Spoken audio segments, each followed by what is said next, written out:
One of my favorite treats for any time of year is sugar cookies. They are classic and really easy and fast to bake. So whenever I am in a pinch, I can always whip up a batch in no time. The real issue is decorating because no sugar cookie is done without frosting. There are several ways to go about this. The most traditional is royal icing, a runnier mix that dries up hard and glossy. But I don't like its taste. I prefer buttercream. So today we are going to learn how to flood cookies with buttercream for them to look amazing. Why use shortening in my buttercream to decorate sugar cookies? It makes the cream stiffer. This is a tricky question because it depends on how you want to decorate them. In any case, I would recommend a stiffer mixture that will hold better in place once dry, especially if you are attempting some piping. If you are flooding them, you still want a hard cream so that it dries in place.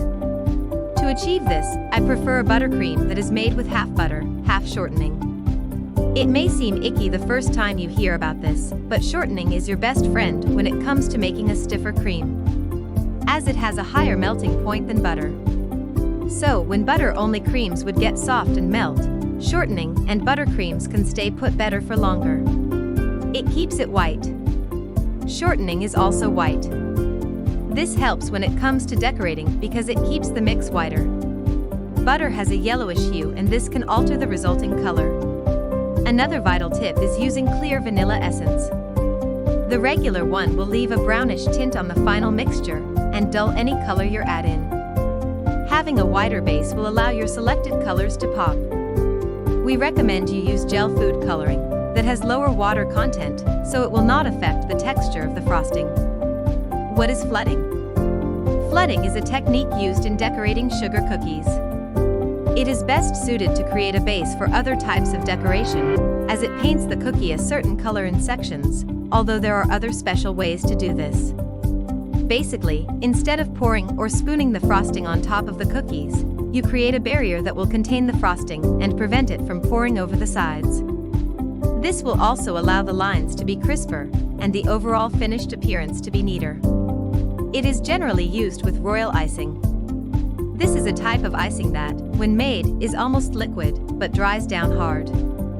So the barrier, made from stiffer icing, acts like a cup that is filled by the runnier icing. Once you fill out the cookie with color, a toothpick is used to level the icing, distributing it all over the cookie. How do we do this with buttercream? Step 1. First, you need to make butter and shortening cream.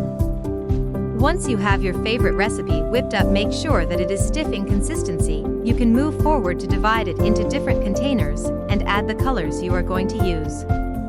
The design you are going to use should be simple and geometrical at first. It should have clear sections that you can outline with a specific color.